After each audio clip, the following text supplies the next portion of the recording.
Mes chers compatriotes, nous sommes ce soir le samedi 19 octobre, il est 20 heures. Je voudrais vous parler non seulement de la situation au Royaume-Uni, le Brexit qui a fait l'objet d'une autre vidéo, mais aussi d'une situation qui est à peu près aussi préoccupante, c'est ce qui se passe actuellement en Catalogne espagnole. On apprend que depuis 48 heures, et tout particulièrement hier, il y a eu des émeutes à Barcelone qui ont viré quasiment à l'insurrection, avec plus de 150 blessés à Barcelone, au point d'ailleurs que la police régionale a recommandé aux étrangers de ne pas se rendre dans le centre-ville de la capitale catalane, Barcelone. Et pourquoi ces manifestations qui, d'après la presse internationale et française, sont en train de tourner au chaos? Eh bien, tout simplement parce qu'il y a eu la condamnation à de la prison ferme pour des peines lourdes de 9 à 15 ans, je crois, de 9 dirigeants catalans indépendantistes qui avaient organisé en 2017 un référendum qui avait été interdit par la Cour suprême espagnole, un référendum sur l'indépendance de la Catalogne. Il faut savoir que l'Espagne est un pays qui compte différentes provinces, que ces provinces ont eu parfois une histoire d'indépendance, en particulier la Catalogne. Il y avait les rois catholiques, Isabelle de Castille et Ferdinand d'Aragon. L'Aragon, la Castille, la Catalogne, l'Extrémadour, la Galice, le Pays basque, l'Andalousie, tout ça sont des régions qui ont une forte identité, mais qui ont été réunies sous le sceptre de la monarchie espagnole au cours des siècles, et puis ensuite sous la forme de la République espagnole. Or, cette unité est lourdement menacée avec le développement de l'indépendantisme catalan. J'ai eu de nombreuses fois l'occasion d'expliquer ce qui se passait en Catalogne.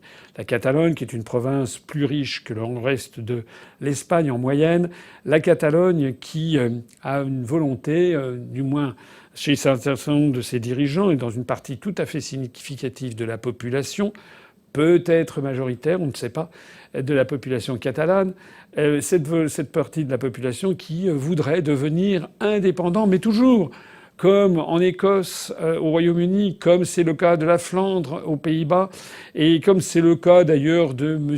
Jean-Guy Talamone en Corse, ils veulent devenir indépendants dans le cadre de l'Union européenne. J'ai déjà eu l'occasion d'expliquer à quel point c'était se moquer du monde. Parce que si la Catalogne prétend être dirigée de façon aveugle par Madrid, sans tenir compte des souhaits des Catalans, que ne pas dire des directions venues de Bruxelles et qui s'appliqueraient à la Catalogne? Il faudrait rappeler aux Catalans que si d'aventure ils devenaient indépendants de l'Espagne, ils ne seraient plus membres de l'Union européenne de ce fait. Et que s'ils voulaient rentrer de nouveau dans l'Union européenne, ils seraient obligés d'obtenir l'accord de l'unanimité des États restants, dont l'Espagne. Or, l'Espagne, si elle se voyait amputée de cette province, aurait tout lieu d'empêcher la Catalogne d'entrer. J'ajoute d'ailleurs que si la Catalogne finissait par entrer dans l'Union européenne, comme le niveau de vie des Catalans est supérieur à la moyenne de l'Espagne et supérieur largement à la moyenne de l'Union européenne, la Catalogne deviendrait un pays contributeur net. Et contrairement à ce que pensent les Catalans, Bruxelles, loin de les aider, en fait siphonnerait leur fortune. En réalité, il en est des indépendantistes catalans, comme des indépendantistes corses, comme des indépendantistes flamands, comme des indépendantistes basques, comme des indépendantistes écossais, etc., etc. Toutes ces personnes sont en fait le jouet de manipulation qui les dépasse.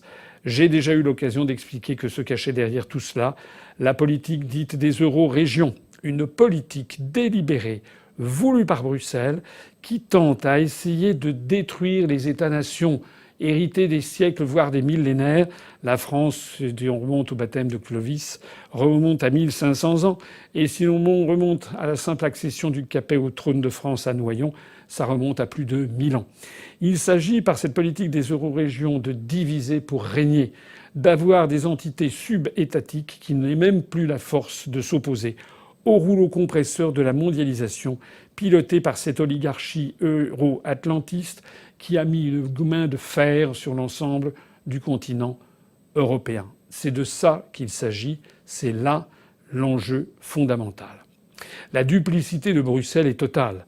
Tout en affirmant ne pas vouloir soutenir les indépendantistes catalans, la Belgique a accordé le refuge à M. Puigdemont, qui est l'ancien gouverneur de la Generalitat de Catalunya, qui s'est réfugié comme réfugié politique en Espagne, en Belgique, qui est de notoriété publique à Bruxelles et qui est libre totalement de ses mouvements. J'ajoute d'ailleurs que si un jour vous allez vous rendre à Bruxelles, que si vous allez sur la colline du Berlaymont, là où il siège la Commission européenne, vous verrez qu'à 150 mètres de la Commission européenne, il y a une immense devanture qui fait au moins 20 ou 25 mètres d'un grand gratte-ciel de verre et de béton. Et au rez-de-chaussée, une très grande devanture qui fait 20 mètres ou 25 mètres avec un immense drapeau de la Catalogne. C'est la représentation de la Généralité de Catalogne dirigée par des indépendantistes.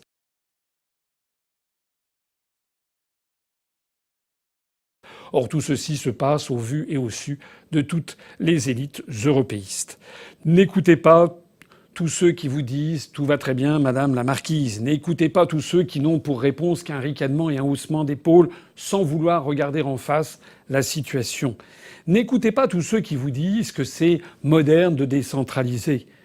Ce qu'il faut bien comprendre, c'est que ce sont les mêmes qui vous expliquent que la France serait trop petite au niveau mondial pour ne pas fusionner avec les 27 pays alentours ou les 26 pays alentours, alors que la France est la 5e ou 6e puissance économique mondiale. Eh bien, ce sont les mêmes qui vous expliquent ça et qui vous expliquent par ailleurs qu'il faut absolument découper la France ou l'Espagne ou le Royaume-Uni ou la Belgique ou l'Italie en sous-entités pour être plus proche des gens. En réalité, les événements se chargent de confirmer les analyses de l'UPR, les analyses que je présente sur la stratégie diabolique des eurorégions que je présente depuis plus de 8 ans.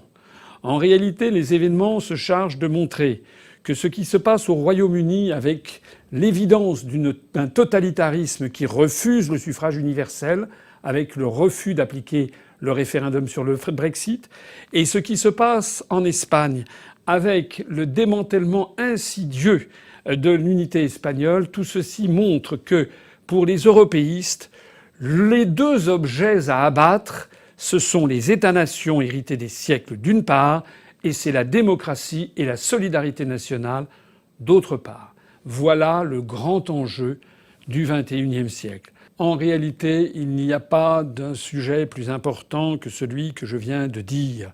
Mettez de côté les réformes dites de droite ou les réformes dites de gauche.